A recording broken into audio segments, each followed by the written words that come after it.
Good morning, MFEA. Welcome to day 2 of the convention. I hope you got a lot of great information yesterday. I hope everything went smooth for you. We're looking forward to our keynote speaker this morning, Mr. Chris Swanson, our Genesee County Sheriff. Chris has got a lot of good information here. I want you to please put into the chat any of your questions, because when this presentation is over with, I will be asking the sheriff your questions, and he'll be answering them online, and also we'll be putting them in the chat. So please enjoy everything you got going on today, and please take a lot of notes. This is very important stuff. Take it away, Chris.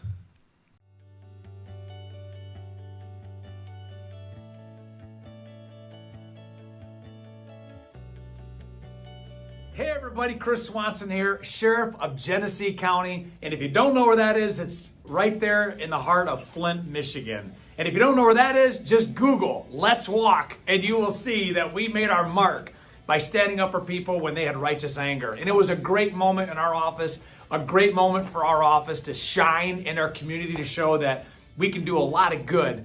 And I am so thankful that I was asked to be a keynote speaker, because not only do I love being a sheriff, I love the inflatable business, which I've been a part of since 2001. And it was shortly thereafter I started with one, added to my inventory, and we got involved with Michigan fairs and festivals. That's how long ago it's been. And ever since then, I have continued to stay in the industry. So I have the law enforcement experience, and I have the inflatable experience, I have the fairs and festivals experience, and so I just want to tell you, for those all the way from the Strawberry Festival in Belleville, to the Lumberjack Festival, to the Trout Festival in Kalkaska, to the Hamburger Festival there in the Thumb, all the way around, I've been to them all, we've serviced them. It's such a great organization. I actually miss our trade show, because it was so fun to watch all the things that were happening and talk about fun events. And of course, that's why we're bringing back the fun in 2021, right? And I get to do this because even though my topic is harsh, human trafficking and sex slavery, it's a needed topic. But I wanted to establish my credibility to let you know that I understand the industry. And I understand not only the industry when it comes to the entertainment, but also the law enforcement industry, because I've been doing it for a long time. At the Sheriff's Office here in Genesee County, I've been hired here full time since I was 20 years old. I worked on every division. I've worked undercover from deputy on up to a sheriff, where I was just elected as the 40th sheriff since 1836 in Genesee County. So I know this is my niche, but I love what I do on the outside. So I want you to take notes. I want you to remove all distractions and just listen to what I have to say, because the topic of human trafficking and what we talk about in our industry is a big deal. And I'm going to go through some things that are very sensitive and sometimes harsh to hear, but it's so important. So please, just, again, don't think about anything else for the next few minutes, and let me walk through this and explain to you what you can do as your part, either educating, making aware, or even enforcing this fight against human trafficking. So to start, aside from being a police officer and aside from doing this job for a long time, I got linked up with an organization about 5 years ago out of the West Coast, and it's called Operation Underground Railroad. And I was speaking on stage in Louisville, Kentucky, and the CEO, Tim Ballard, was there, and he was speaking with me, and we were doing a fundraising event, which ultimately raised $1 million for OUR, and we connected. Right then and there, we connected, and my wife said, you need to kind of join up and use the experience on both ends, because he was a former Homeland Security investigator, undercover operator for human trafficking, and of course my police experience. It was just a great fit, and we've been together ever since then. I did an aftercare trip to Mexico. I did an investigative OUR trip for human trafficking to Haiti. I've done multiple human trafficking operations here in Genesee County. I've spoken all over the country on human trafficking. So since then, we've only built our organization. We've only built our connection and our relationship, which is why I'm coming to you, because I know from that time, we were able to start here in Genesee County our own human trafficking enforcement team. It's called GHOST, Genesee Human Oppression Strike Team. And what that does is it targets people that are either pimping out females and males, or customers that are going to seek out to have sex with sex slaves. Underage people held against their will, people that are drugged, people that are beaten, people that are in prison, people that are against their will being sexed out thousands and thousands of times a year. That's exactly the truth. And the reason I know this to be true is because of all my personal involvement. And so my background as to how I got here, I'm going to talk more about it to you, but I want you to know in the beginning, there's a huge difference. And this is something, especially people that work outside a urban environment where I work into in the Flint, is you think that human trafficking is prostitution, which it is not. Prostitution is bad in of itself. I get that. They always call it the world's oldest profession. Well, it's not a profession. It's people that have demeaned themselves enough that they're going to sell their body for sex. Okay? Nobody goes through school and when asked what they want to do when they graduate or finish is to sell their body for a $20 intercourse. Nobody does that. Nobody stands and says, I can't wait to be abused. Now, that is bad in of itself, but that's the reality. Prostitution is very much drug driven. It's very much emotional driven where people have no value of themselves and they don't have a way out, and so they sell themselves. It used to be on the street, but it's 99% now online. It's stationary. It's the same people. They have a pimp and they buy and sell and buy and sell. What do they buy? They buy their dope and they sell their bodies. They buy their dope and they sell their bodies. I'm going to talk about something completely different. Human trafficking is sex slavery and labor slavery where people are forced into the industry. That's the difference. Prostitution, they choose that path. Although it's a horrible decision, it's the path they chose. Human trafficking, there is no choice. You are sucked into this. You are grabbed. You are sex slaved. You are labor slaved. And people use all sorts of threats, from physical threats to killing your family to paying off a debt you could never pay for. We're going to get into all that. But I want you to know right out of the gate that people that are being human trafficked are not doing it voluntarily. In fact, the laws of this nation state that anybody under the age of 17, that even volunteers to have sex under the age of 17 in a commercial setting is human trafficking. And not all of them. In fact, majority of them don't volunteer to do that. They're brought into this world and they're lured in. And I'm going to tell you what these predators do to get them in. So to start, that's the difference. Prostitution, human trafficking. I'm here to talk to you about human trafficking. There are more trafficking slaves in the world today than there was when slavery was legal. Over 20 million slaves. And it's not just here in the United States, it's all over. Some of the biggest areas, everybody talks about, we are the biggest area for human trafficking. It's global. It's the fastest growing criminal enterprise on the planet. Because when you take an individual and sell them multiple times a day, and you're getting tax-free money, and the younger they are, the higher the rate. The younger they are, the higher the rate. From Thailand to Mexico to Haiti to South Korea. All these areas, they have the same type of monsters that are selling these kids. And they make $250,000 a year. So you have 10 people that you are slaving out, making $250,000 a year. That's $2.5 million. And all you're doing is just sending them out. Using the power of the internet.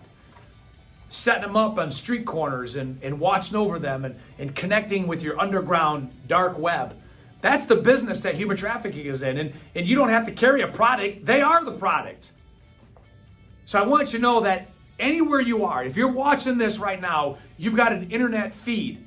And if you've got an internet feed, you've got human trafficking. All the way from the UP down to Monroe. From Port Huron all the way out to Kent County and beyond. Harbor Springs, Benton Harbor, Detroit, Flint, doesn't matter. Anywhere, if you're watching this, you've got a problem with human trafficking because it's real. So what we do here is we talk about things that, as I said, are a little bit more difficult to talk about. But if we don't talk about this, you're going to be caught off guard. And sometimes when it's right in front of you, you don't see it because you're not trained. You're not educated. You're not aware of it, which is why I was asked to do this talk, which is why OUR is out there, which is why Ghost is out there. Now, to tell you a little bit of how we do things, we are the enforcement branch of this whole design. The enforcement branch means that law enforcement here in the United States has an obligation, a duty to go out there and either rescue people that are what we call unidentified, to go and be undercover and find victims, or go undercover and find predators. Those are three different operations. The rescue is what really started Ghost.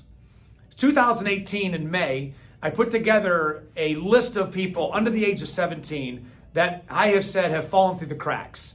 These are kids that schools have records that they don't attend anymore. Our juvenile courts have records where they don't show up for the court cases. Our YWCA has records where they don't show up. We used all our juvenile contacts to find out where are these most vulnerable people and how do we identify them. And what we found was in 2018, there were 74 kids under the age of 17, male and female, majority female, but still male. They were unaccounted for.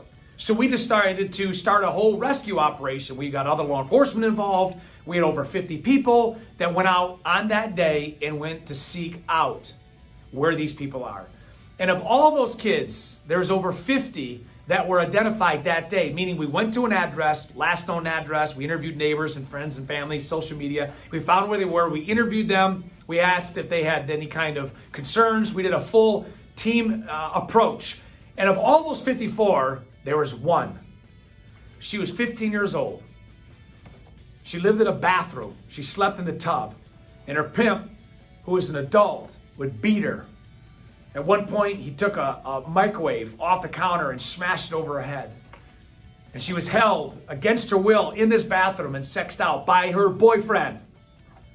And the reason I say this, because that's what launched here in this county the reality that human trafficking is legit.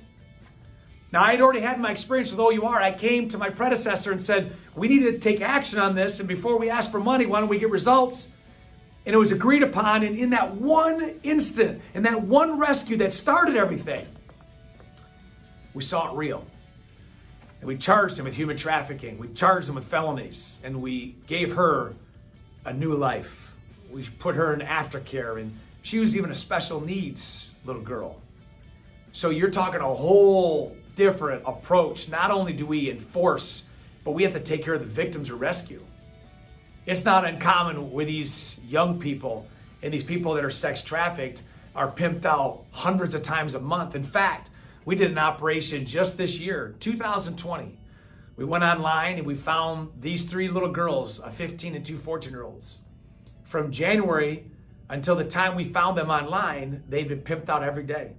They were from Detroit. And they were moved from Detroit to Lansing, to Flint, to Toledo, to Kalamazoo, to Flint, to Detroit, to Lansing. They're moved. That's human trafficking. It's mobile.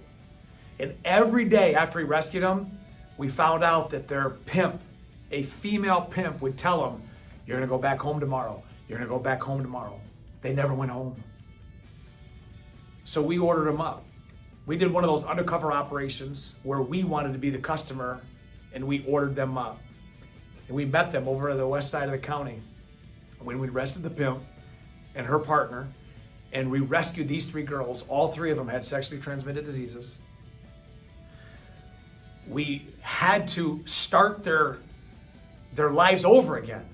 Even from the time they were pimped out from January till April, they had been sexed 400 times apiece by their own testimony.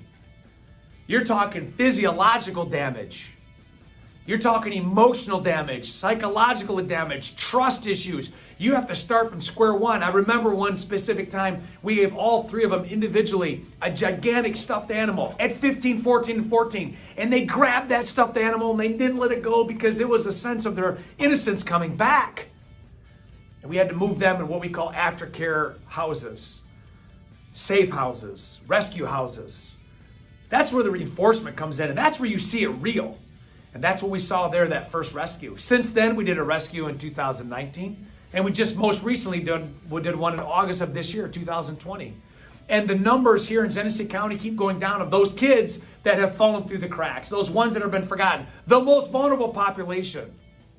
The enforcement side doesn't always include arrests. It starts with rescues. But we've done arrests where we've chatted people. We've learned to be experts at drawing people in that are seeking to have sex with 15, 14, and 13-year-old boys and girls. Now, here's the shocking part. those that actually reach out to us in one operation will be in the hundreds. We will go on different sites, different apps, and we will advertise young people for sex, and hundreds of people will chat. And then we pare it down when they realize that our chatters, which are undercover officers, are 15, 14, and 13-year-olds. But that doesn't stop them. Some continue to chat. Some send pictures of themselves. Some want pictures of our decoys, which are all, as I said, undercovers. And of those, we have done dozens and dozens of those operations since 2018, and not one time have we not arrested less than 3. We've chatted hundreds, but they always show up. In fact, I'll show you. Here's a landscape picture of different arrests that we've made. Look at the amount of people on this page. On this page. On this page. In fact, we have their names here, and the reason I do this is because I want people to see that they are among us. This gentleman right here, 22 years old, 39 years old, 43, 42, 21, 38, 42. These professions: McDonald's, unemployed, financial advisor, senior vice president, Comerica Bank, construction, retired military, politician, truck driver, on disability, works as a supervisor at CarMax, subcontract for General Motors, was on his break and bought methamphetamine to a 15-year-old on his break from General Motors, truck and bus, concrete worker, HVAC, cement truck driver, Michigan Department of Corrections, and the list goes on and on. We've arrested over 80 people, just this office, for coming to have sex with an underage kid. We've arrested more that have actually advertised underage and enslaved people. So the enforcement side is what we do all the time. We've actually went and partnered with Shiawassee County, the county just west of us.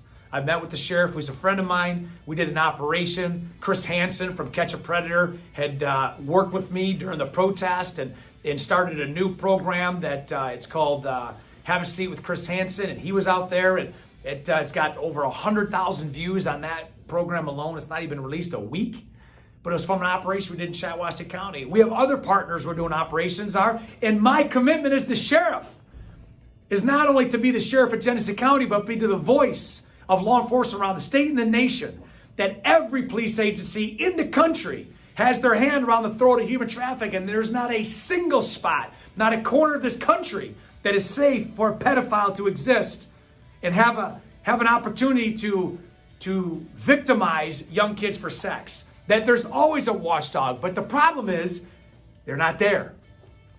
In fact, Ghost is one of the few organizations in the entire state of Michigan that's out there proactively going after pedophiles.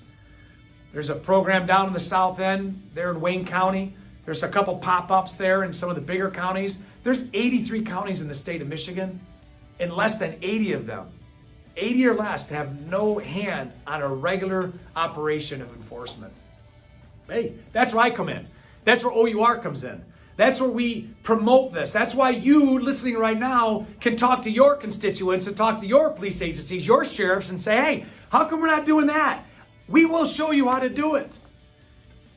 OUR has partnered with us. They came here last year. We did an operation where it was a 2-day operation in a hotel just about 10 miles from where we are right now, not in the city of Flint. In fact, the majority of our operations aren't even in the city, so don't use it as an excuse that it always happens in the city or it always happens in that neighborhood. It happens everywhere.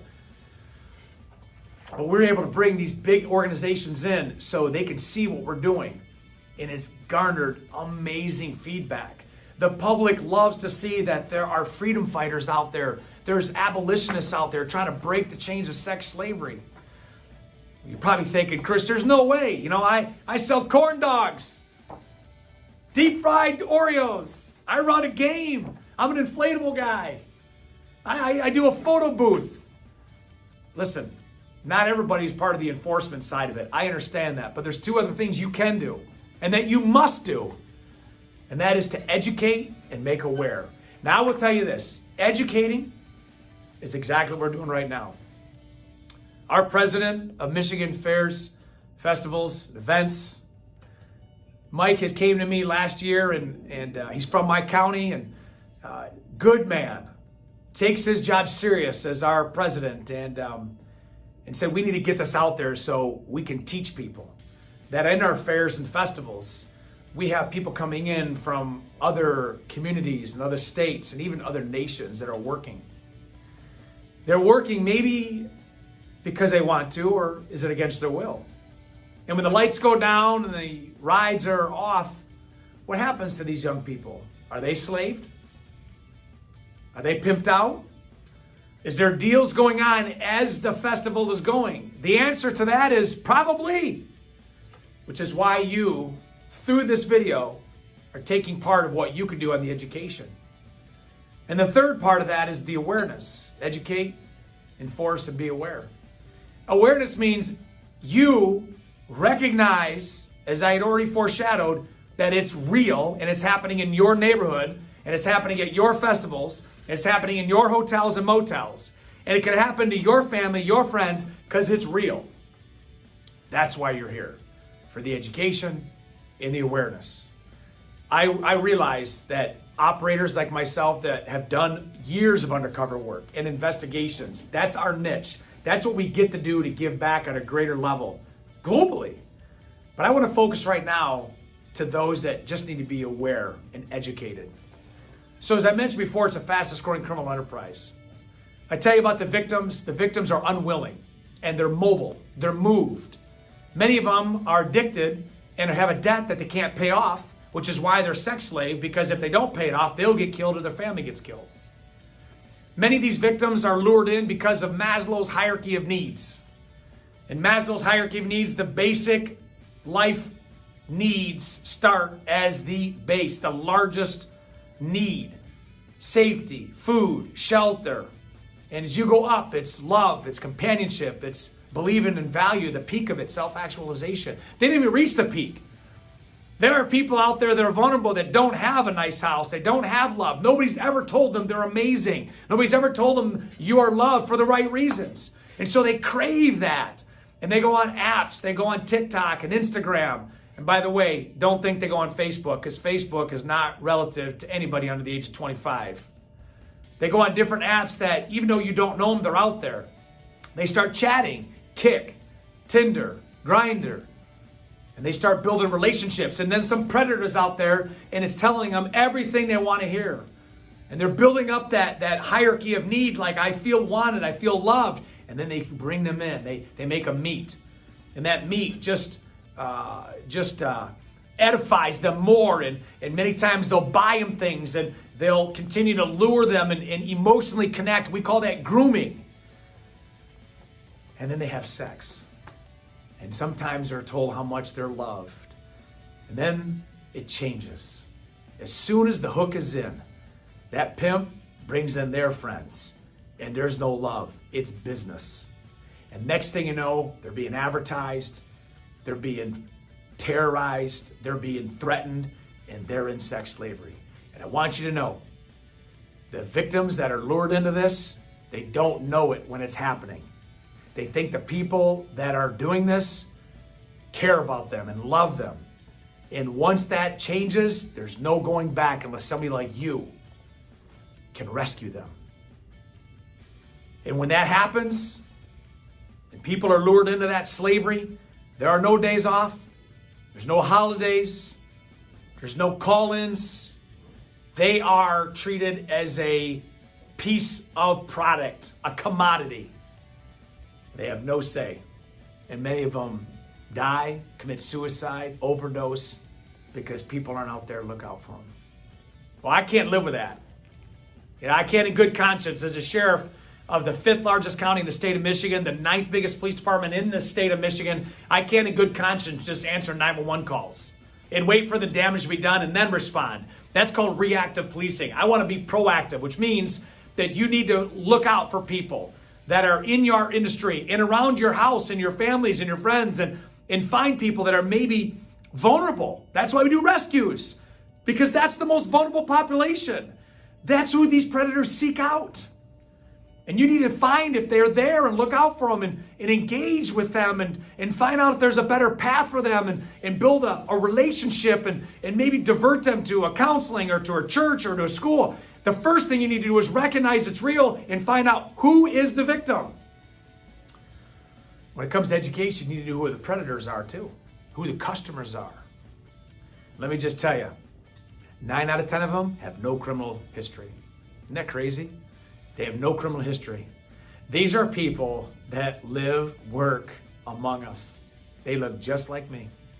In fact, globally, 99% of all the customers that go to have sex with underage kids around the world are from America and the Western Hemisphere, Europeans. They look like us. That's why we can go into Haiti and order up 13 kids as partiers, and the pimps will bring these kids to us, and we will create a undercover operation where all of us are arrested, and those kids are rescued.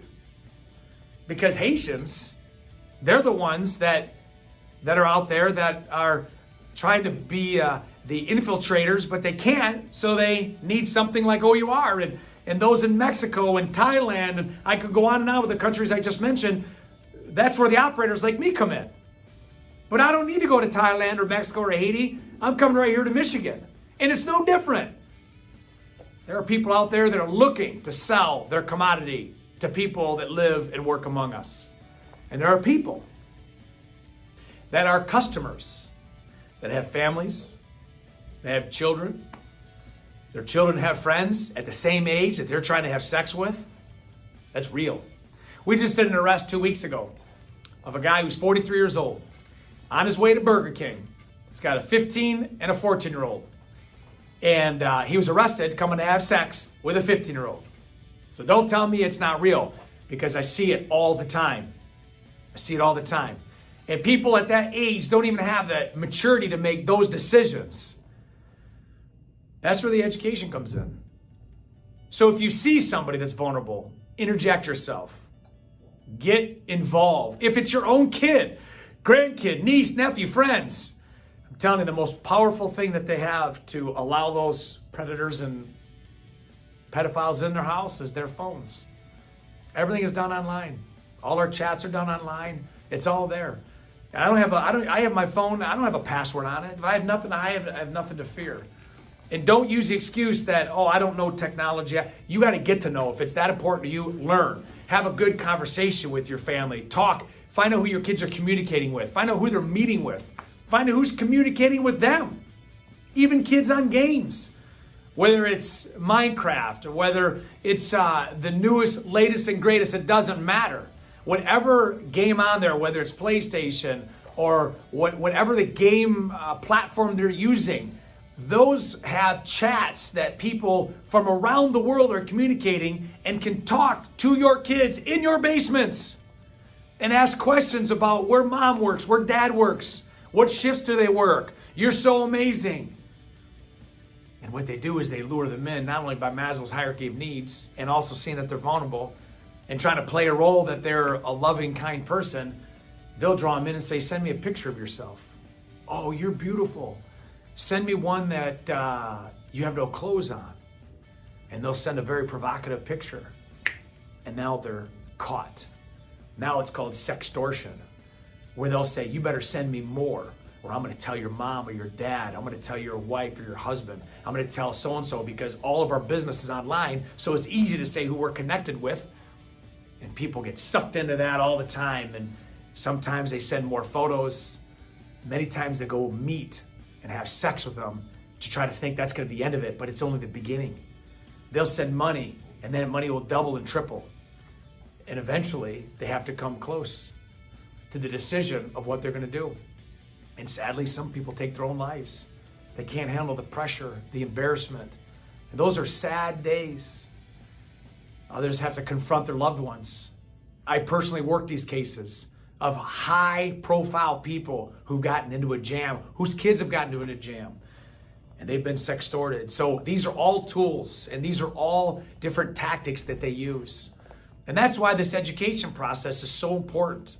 You know, there's days and weeks of teaching and training on this very topic. My mission right now is just do a short video of making it real in your life and showing that there's 3 things that have to happen: that enforcement, awareness, and education, and you can do at least 2 of them.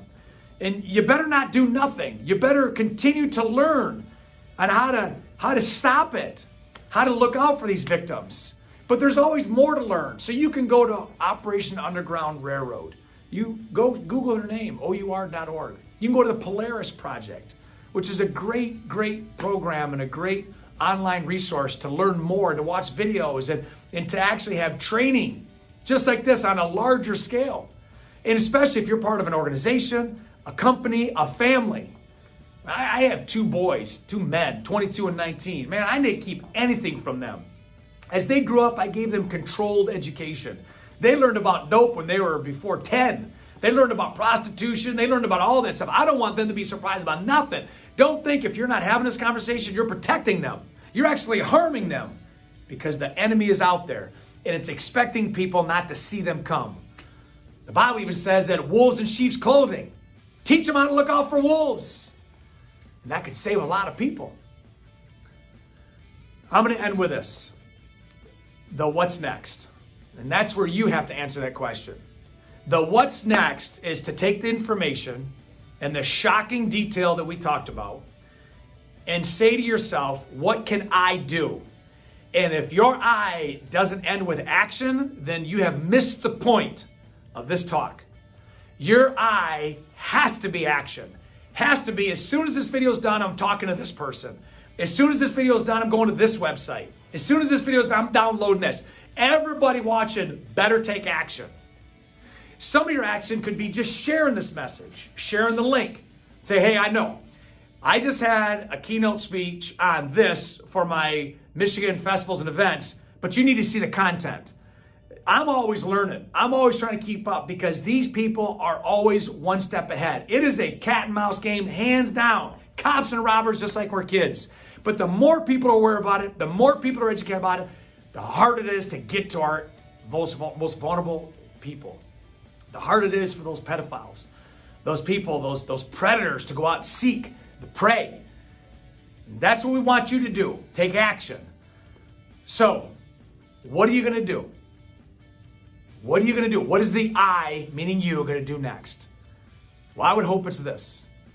I would hope that you bring a voice back to the voiceless and that you join the fight to protect the most vulnerable people in our population, that is our children, and that you are 100% understanding that everybody can do something. You can't do everything, but you and I have no excuse to do nothing. Hey, if you ever need me, you could find me here at the Sheriff's Office of Genesee County. You could send me an email. You could send me a phone call. You could send a pigeon with a note on his foot that you want help, and I'll be there for you. OUR is a global organization. The Sheriff's Office of Genesee County has made our mark. We've made national news about what we're doing, and I want to be able to bring that to you. If I can do that, that's a great honor. Until then, be safe, have a great year, and let's restore the fun in 2021.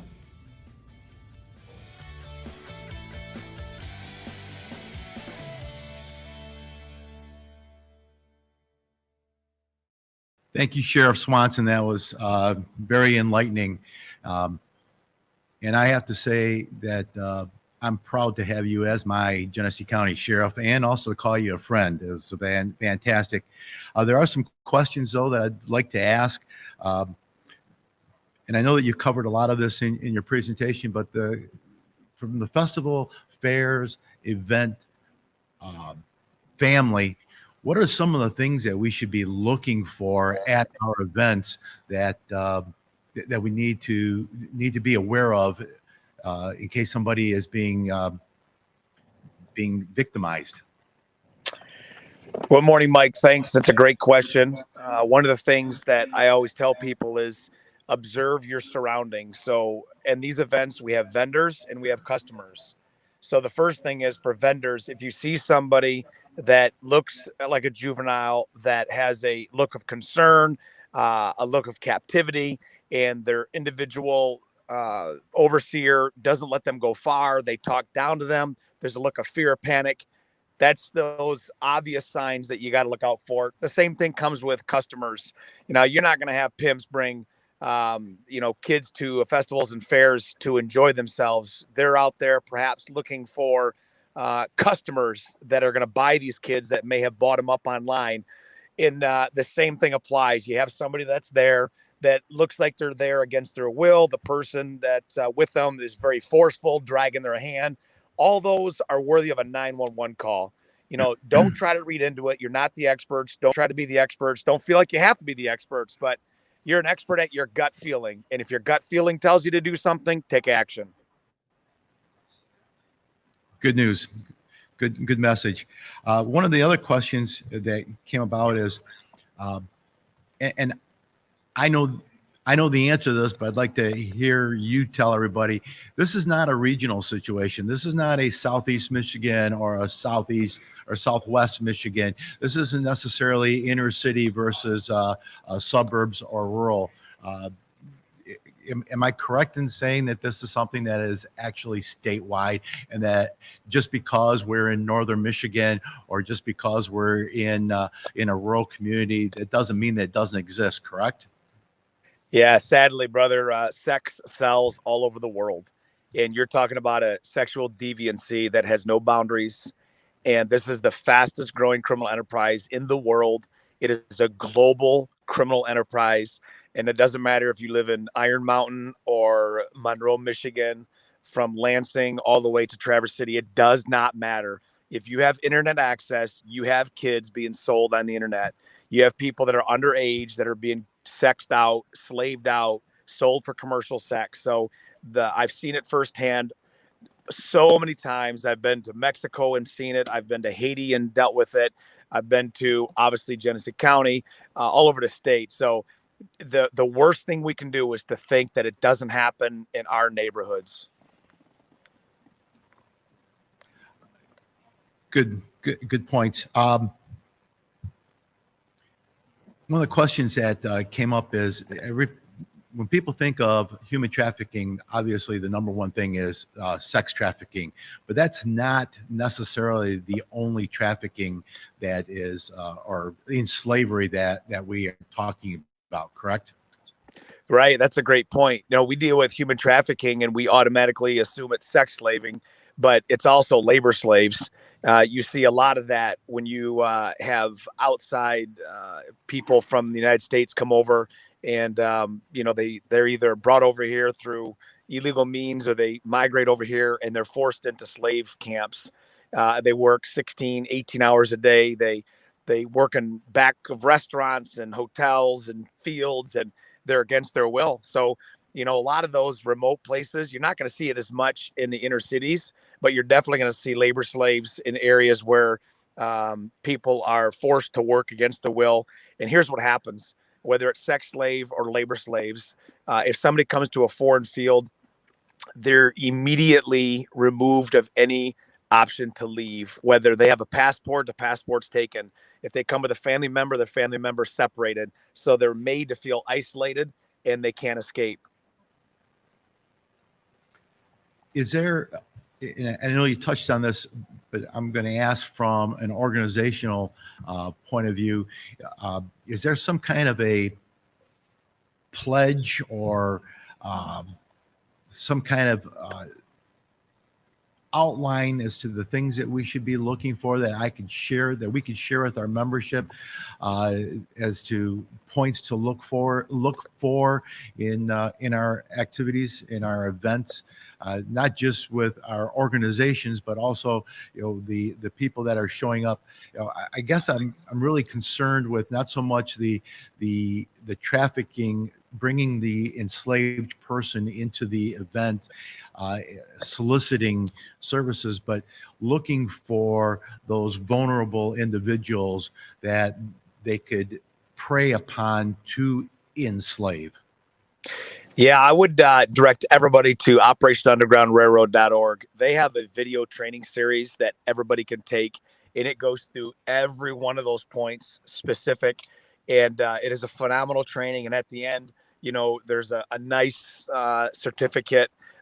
You could find that on the website. You could download those videos, watch them with your family, your organization, and it really does bring to light what a victim looks like. I mean, we could go on and on about different victims and grooming and Maslow's hierarchy of needs and all sorts, but I would direct your listeners and anybody that they want to forward this message to that site. I told you about Polaris Project. does a great job in bringing some shocking stats as to what it is. Those two in that order, that's what I highly recommend. But you need to educate, hands down. Well, I think that's great information. And we're definitely going to take note of that and offer that in our website for reference material, because I think that is extremely important, especially in today's society. Sheriff, I appreciate you being on today. It's been, it's been enlightening. You definitely bring a lot of energy to every talk that you've done. As I said at the beginning here, I am proud to have you as my sheriff in Genesee County. I'm also proud to have you and to call you a friend. So you be safe out there, and we support everything that you do. And I know that we've got your back. You've got our back. Excuse me. So thank you very much, Chris. Safe Thank you, travels. Mr. President. Have a great day. Thank you for everybody